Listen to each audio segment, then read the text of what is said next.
فخر إننا شرفاء ونزهاء. هذا الذي يميزنا عن غيرنا. تميزنا النزاهة وتميزنا العمل الصادق من أجل المصلحة الوطنية العامة.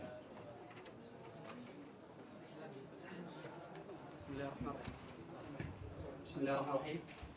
الأستاذ عبد العزيز الجباري، أولا أمجد خشافة أحد شباب التغيير. هل تعتقد أن هذه الفسحة من الوقت الذي طالت فيها الثورة اليمنية وعدم سقوط النظام، هل هي فسحة مجال لتتبلور فكرة جيدة في إنشاء الدولة المدنية لدى الساحات؟ والآن نشهد عدة يعني قوى فاعلة مستقلة تنشئ الآن وتحالفات.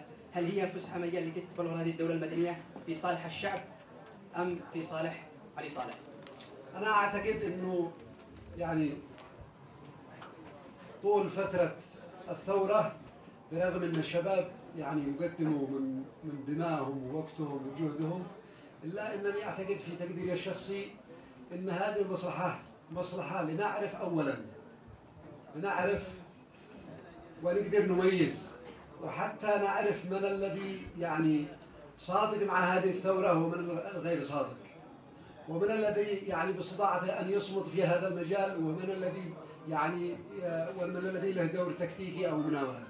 فأنا أعتقد كلما بقت الثورة، تأخرت الثورة لفترة معينة من الزمن، أولا نحن نجزم بأن الثورة ستحقق أهدافها بدون نقاش، وأن الوضع القائم لابد أن يتغير وبنسبة بما يلبي طموحات الشعب اليمني وطموحات الشباب.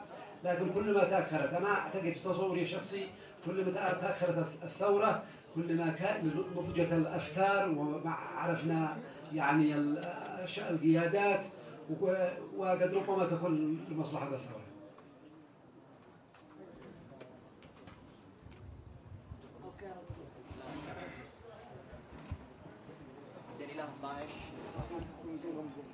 عبد الإله الطاهش إحدى شباب التغيير.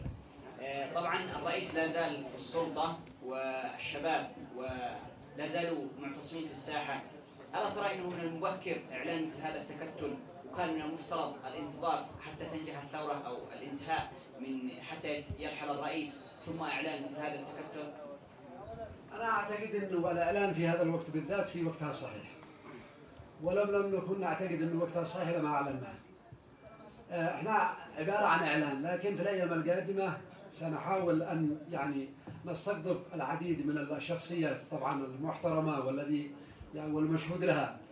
نحن لا نبحث عن شخصيات أو أشخاص يعني أيديهم ملطخة بالفساد ونهبوا المال العام.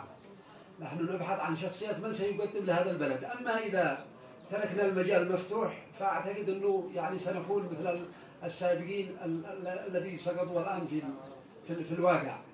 فنحن نعتقد أنه الآن وقتها الطبيعي، وإن شاء الله في المستقبل، وإن شاء الله بعد ما تنتصر الثورة يعني نكمل هذا العمل. السلام عليكم. الدكتور مصطفى محمد أستاذ في جامعة دمار وأحد شباب التغيير. في جامعة دمار وأحد الشباب حق جامعة التغيير. الحقيقة لي ملاحظة أن الثورة هذه الأيام هي ثورة إعلام، وأنا أتمنى لي لحظة هنا في الإعلام أنه بعض الأخوة أعضاء مجلس النواب والزملاء أحيانا يستخدمون ألفاظ تنعكس سيئة على شباب الثورة. أتمنى أن نرتقي بلغتنا وبكلامنا حتى ولو كان عدونا، أن نحاوره بلغات راقية جدا، حتى لأنه عندنا لا تنظر أنه عندنا جهل في الشعب اليمني فيفهموا العكس. أتمنى أن نرتقي يعني فوق المستوى. يعني ايش السؤال؟ ايش الملاحظة؟ فسؤالي هو أنه كتلتنا أتمنى أن تكون راقية في إعلامها، وأن تركز على دور الإعلام أكثر من أي شيء. نحن نشاطرك الرأي بأن أي كلام غير لائق ينعكس على صاحبه. يجب أن نختار الألفاظ والعبارات بدقة، ويجب أن لا نسيء الآخرين حتى لو اختلفنا معهم برا، نتفق معهم. حسن الفران، الائتلاف المستقل للشباب الحر ساحة التغيير. سؤالي، الآن في الساحة ظهرت أكثر من 800 حركة.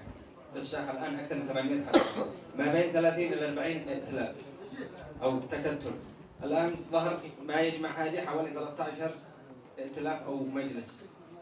فأنا أرى بالشخصيات التي يضمها التي تضمها هذه الكتلة أنه أهم الأهداف المرحلية، أهم الأهداف العاجلة لهذه الكتلة هو جمع الشباب في كلمة واحدة وأنتم الآن، نحن لا نعتبر الشباب بالسن أو هذا شباب هذا شيبة هذا، لا، الآن الشباب هو من روح الشباب ونزل إلى ساحة التغيير لتغيير النظام أو لغرض التغيير وما بعد التغيير.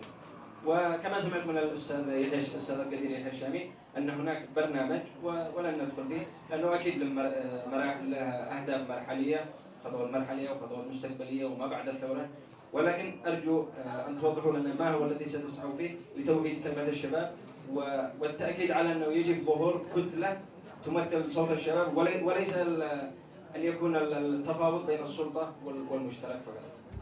أنا أتصور